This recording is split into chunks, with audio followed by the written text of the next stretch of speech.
Mercadian Masques by Francis Lebaron. Chapter 2. In her trips aboard Weatherlight, Orem had experienced many unpleasantries, but nothing quite this bad.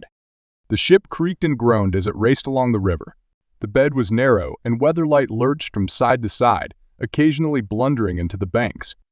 Each impact jolted the ship, and almost hurled the healer from her precarious perch at the rail. Orem clung on. Her turban had patted her head against the worst knocks. The pockets in her healer's cloak helped absorb some of the body blows, and promised her salves and poultices aplenty when this all was done. She only wished her knee-high calfskin boots would have better footing on the rolling deck. Orem desperately wanted to get below and check on her patients. She could see nothing behind her but the foaming water of the river, which receded as the ship passed. She turned to look ahead and was rewarded with nothing more than an onrush of blackness. Over the top of the pilot house, she could see dim forms moving about the ship's deck. Attackers. The ones who abducted her patients, her ship, herself. Orem struggled toward them along the rail. One figure, more sure-footed than she, ascended the stairs and clung to the siding before her. He was tall and slender. Dark hair flew before his face.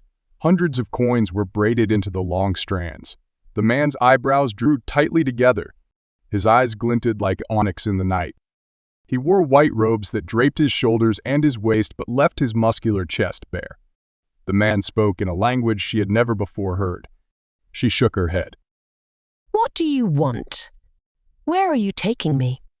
He grabbed her elbow and hauled her to the hatch leading below decks. At the bottom of the ladder, she could see him more clearly.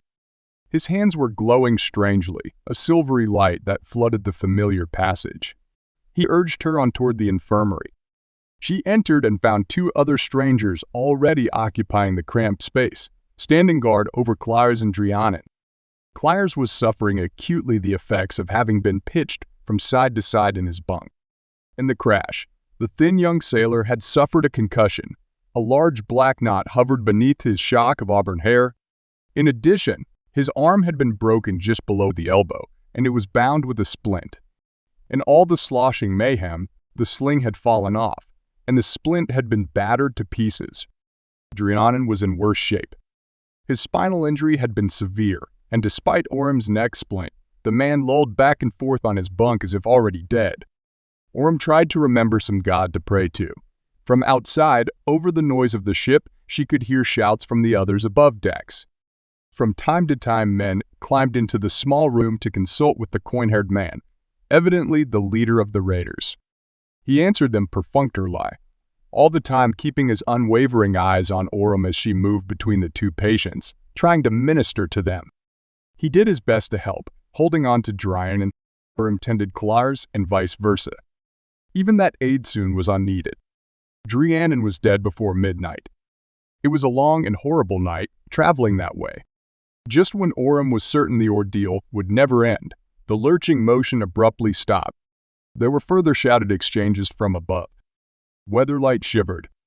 Clares slipped from his bunk with a crash against the bulkhead. Mercifully, he struck his head and fell unconscious. The ship shivered again and heeled upward. The list was gone. Weatherlight floated, buoyed on water. There was a faint cheer from above and then a clamor of feet across the deck. A hatch was thrown back with a crash, and silver-green light spilled downward. The chief of the raiders strode to the hatch and called up into it. Orem backed up, trying to shield Clares with her body. Two more raiders came into the sickbay and stood with their chief. One was a thin young man with straight, brown, shoulder-length hair. Coins were braided among the strands, though not nearly as many as in the chief's hair. Medallions and pouches hung about his neck. The other was a stocky warrior with black shoulder armor. They stood beside the chieftain and stared at Orem. "You have the ship. Leave us alone," she said nervously. They pushed past her. She tried to stop the plated warrior, but he brushed her aside impatiently as though she were a child.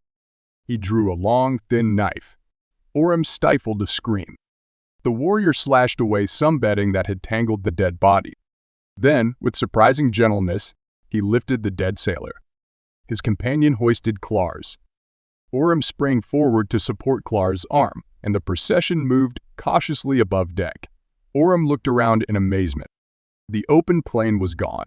Around the ship rose huge trees, each trunk as wide around as a small village town. They rose to a lofty canopy, far above which the yellow-orange sky of morning could be glimpsed. Weatherlight itself was floating on the edge of a vast lagoon whose dimensions were impossible to determine and whose waters stretched off into distant oblivion. Everything was dark and cool. Festooned vines and moss draped from the lower branches of the trees, trailing across the deck of the ship. All around her, Orem sensed a vast, living presence, a being beside whom she and all the humans with her were insignificant. After the long, horrific night, this magnificent presence was a balm. She stretched cramped limbs. Likewise, her spirit seemed to stretch outward, reaching up and up until it emerged from the topmost leaves to find itself pressed against the warm body of the sky. She wanted to cry out at the pain and beauty around her. With an almost audible sigh, her spirit slowly sank back into the soft bed of the trees, drifting lower and lower until the warm waters of the earth received and caressed it. She shivered with a sudden chill and blinked her eyes. The vision faded, and she found herself once again standing on the deck of the ship. The enormous trees all around were limned in silver fire. A prisoner in paradise, She muttered. She was not the only one. Clara's had been moved to the other side of the deck, where he lay unconscious on a woven pallet of reeds. The medallion-wearing young man tended him, working over his arm. A vine rope was meanwhile wrapped around Driannon's body. 3 men lifted him and gently lowered the corpse over the side of the craft. Below waited a canoe filled with fern boughs. Women in adjacent canoes received the body and arrayed his arms and legs, laying flowering ivy atop his chest and wreathing his head in blossoms. They cared for him, as though he were one of their own fallen. Other figures swarmed over the rails to stand dripping on Weatherlight's polished planks. With their chieftain, they approached Orem. She took a deep breath and murmured. Now what? The leader gazed levelly at her. His eyes glinted with the same light as the coins braided into his hair. He was handsome, yes, but proud and commanding. He gestured Orem toward the side rail. There, she saw a slender canoe, evidently there to take her to shore. A line was swiftly passed over the side, and she clambered down. Even as she descended, other raiders who had swum from shore to meet the ship were scrambling up the sides of Weatherlight. She seated herself in the middle of the canoe. Warriors climbed down. The chieftain of the raiders meanwhile dove from the rail and struck out for shore. The warriors paddled out behind him. As they pulled away from the swimmers in canoes, they entered very still waters. Despite the dim light, Orem could easily see the slender ripples that bled away from either side of the canoe. Around her hung a vast silence, broken only by the soft calls of the raiders and the rhythmic swish of the paddles. Here and there on the lagoon crouched huts, linked by bamboo causeways. There was a sudden fluttering from above. A dark-winged form passed close overhead. Orem ducked and gasped. The tribesmen chuckled. They halted their paddling for a moment, and one held up his hand, making an odd chirruping noise with his tongue.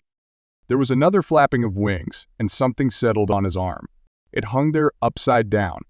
Apparently a very large bat, but its eyes were enormous and gleaming. Its ears perked sharply in her direction, and it cocked its head to one side, as if deciding what this new creature was doing in its domain. The paddler reached into a hidden pocket of his cape and plucked forth some morsel, which he offered to the bat. The creature, without taking its eyes from Orem, snapped it up in a mouth gleaming with sharp, white teeth. The man who held it crooned to it in a soft voice. It chittered briefly, then flitted off into the darkness. A few more strokes of the paddle, and the canoe ran aground. The warrior at the prow climbed out and motioned for Orem to do the same. She alighted on a level bank formed not of soil, but of mossy wood. The vast trees were so thickly clustered in this portion of the forest that their root bulbs merged. Trunks rose all around like pillars in a temple, except that each trunk was itself as wide as a whole temple. Bark gleamed silvery beneath robes of lichen. The warriors took Orem's arms and escorted her in among the trees. The hush deepened, though here and there she glimpsed more tribesfolk. Soon the forest was full of them. They waited furtively among the crowded bulls. With their white robes and their coin-coved hair, they were dwarfed by the gigantic bulls. Folk peered at her out of mossy hollows. The men stared suspiciously, the women quizzically, and the children with curious grins. Countless feet had worn footpaths along the root bulbs. Though the green ceiling overhead was lofty, it cast all below in a purple murk. Even at midday, the yellow sky would give little light this deep. In most places, only the silver glow of the ever-present trees lit the darkness. Ahead was an exception, a bright clearing. One of the millennial trees had fallen, perhaps centuries ago, and torn a vast hole in the oppressive canopy. The downed tree now was no more than a huge mossy hill that ran through the forest. Young trees grew in straight lines from the decaying bulk. The villagers had burrowed into the side of it, excavating cave homes for themselves. Windows and doors were dug into that log. They leaked silvery green light out into the clearing. Other villagers dwelt in eroded root bulbs or lived in hovels, so encased in lichen as to seem only knobs on the forest floor. We are like mere insects in this place, Orem thought aloud. At the center of the clearing was a welcome sight. A great bonfire flamed. Its warm, red light was almost blinding after the forest's ghostly illumination. Clars sat on a pallet near the fire, his auburn hair seeming a manifestation of its flame. He had reawakened, and he cradled his broken arm as though it pained him greatly. A metal-plated guard stood on either side of him. Orem pulled free of her own guards and hurried over to him. Clars's arm bore a crude splint, probably devised by the man with the medallions. His skin had been pasted with a thick orange goo. It clearly agonized him. His eyes rolled in his head. Orem patted his healthy shoulder and spoke. Stay calm. I don't think these people mean to hurt us. They could have done so quite a while ago if that's what they intended. The young crewman continued to breathe unevenly. The vein in his neck pulsed in a violent rhythm. The leader of the raiders arrived, stepping into the firelight. His coin-braided black hair dripped lagoon water. He said something to Orem and pointed to himself. What? What is it? I don't understand. The healer spread her hands in a gesture of frustration. Patiently, he repeated the phrase, again pointing first to people around him, then to himself. Yoshava choarim, jashav chomeno. Orem shook her head in frustration. Beside her, Clars gave a moan of fear and pain. The chief reached down to Orem. His hand gently lifted Orem's chin. She found herself staring into deep brown eyes that contained a flash of humor. Satisfied he had her attention, the man pointed to himself. Jo, mano. Orem nodded slowly, repeating, Cho, Mano. He smiled and gestured to the crowd. Choarim. Cho, Arim. Deep within her, Orem felt a long-dormant excitement begin to build. He pointed to her and cocked his head. Orim. She said, O Liam. No. Orim. O, Reem. Yes, that's it. Orim. He flashed white teeth at her and glanced swiftly around the gathering. His hair shimmered with hundreds of coins. Striding toward the gawking villagers, he drew forth a pretty teenage girl. Is Shada. The teenage girl smiled nervously. She was beautiful, with long dark hair, a smooth olive complexion, and dressed in a knee-length white shift. She approached Orem, took her hand, and stroked it gently. Then she lifted it to touch her forehead. Orem. Is Shada. Do Kronos Tavomer. Her hand glowed faintly. To her surprise, Orem saw that some of the silver light from Ishada's hand passed momentarily to her own fingers. She smiled and gently released her hand. The girl knelt next to Clars. Can you do something for him? She looked from Shomano to Ishada. The former looked grave and pointed across the fire. From the other side of the clearing came the thin, brown-haired young man she had seen on Weatherlight. Orem suddenly realized the pouches about his neck were medicine bags, not unlike her own, and the medallion's symbols of healing. The young man knelt beside Clars and gingerly probed his wounded arm. Releasing a shriek of pain that echoed through the forest, Clars fell back on the pallet and writhed in agony. The young healer shook his head in concern, raised the largest amulet at his neck, and touched it to the injured man's forehead. He spoke a brief word. Klars immediately sank limp, a faint snore emerging from his lip. Orem stared in astonishment at the young healer. "Thank you," she said, hoping he could hear the gratitude in her voice. The young Cho Aram stepped back a pace and said something to the leader. Orem watched their grave faces as they spoke. "The things I could learn from these people," she whispered in amazement. Cho Mano nodded in decision. In a single fluid motion, the young healer turned, drew from beneath his robes a weighty cleaver, and slashed it down and across Klars's arm. The crewman awoke, giving another wild scream of pain. The arm fell away from his side. Orem shouted. Her warrior escorts dragged her back. 3 more warriors held down Klars as the healer knelt with a cloth and bound the spurting stump.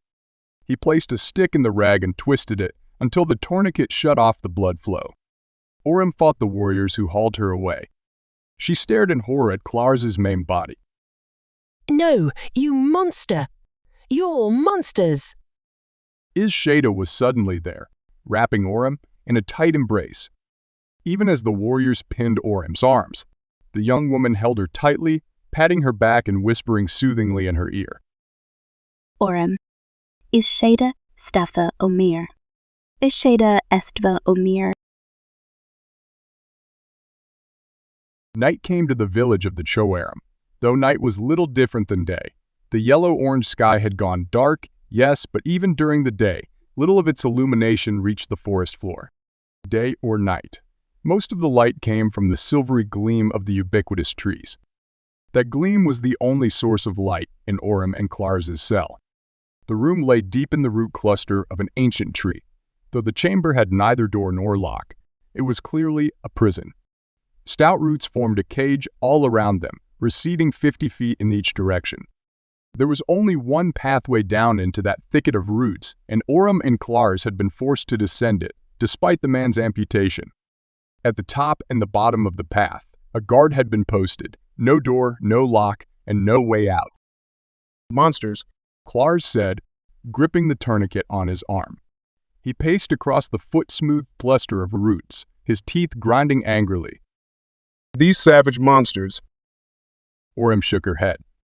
She had been trying for hours to calm the man, to comfort him, but he would not sit down beside her or listen to her. "I think they just didn't understand. They didn't realize the limb could be saved. Perhaps gangrene is worse here." "I'm going to get up there and kill one of them. I'm going to find that healer and chop his arm off." "That wouldn't do any good," Klars hissed. He made a vicious chopping motion with his remaining hand. "How do you like that, you Choaram bastard?" A new voice spoke out of the murk. Orem. Soundlessly, Shada had descended past the 2 guards to visit her new friend. Orem. Omir. Shada. She stepped furtively into the chamber. Orem hadn't the chance to warn the young woman. Klars leaped like a wolf upon her. He knocked her down and wrapped his good arm about her neck. He flexed his elbow, but not before she released a strangled shriek. Through the doorway came a guard, a huge and metal-plated manifestation of the night. A sword flashed out from his belt. "Fight him," Klars shouted to Orem, swinging Shada out as a shield before him. "Fight the guard. Get his sword." Orem stood there, imploring. "What are you doing, Klars?" "Getting us out of here. Take his sword." "Let her go." The guard sized up Orem, who stood with hands trembling before her. He decided she was not a threat and lunged at Klars. The sword darted in.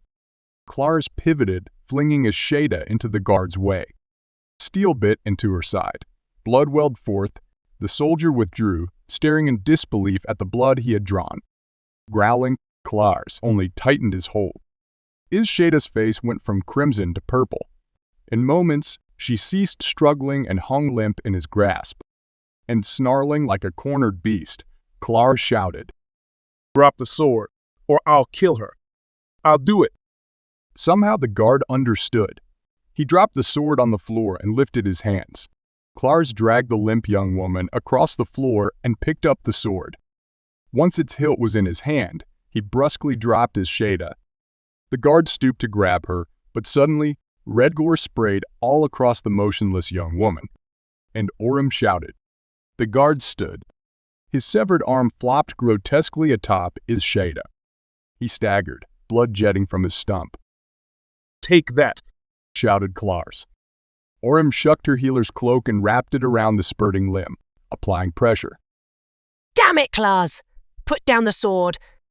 Get away from him. He'll die! It was too late anyway. The bulky warrior went to his knees and collapsed in a bloody heap on the floor. Klars stared avidly at the two bodies. Let's go. She knelt, struggling to stanch the blood flow. I'm not going anywhere with you. Suit yourself. He strode out the door and began climbing toward the forest floor. Meanwhile, Orem checked the guard. Pools of red life lay on the floor of the chamber. He was dead, irretrievably dead. Orem reached Isheda. Her neck was not broken. Orem rolled her onto her back. Neither was she breathing or her heart beating. Orem pounded thrice on the young woman's sternum, tilted her head back, inhaled deeply, and filled Isheda's lungs with the breath of life. Live, damn it! As she compressed Isheda's chest again, Orem whispered, Isheda, Orem est ver Omer.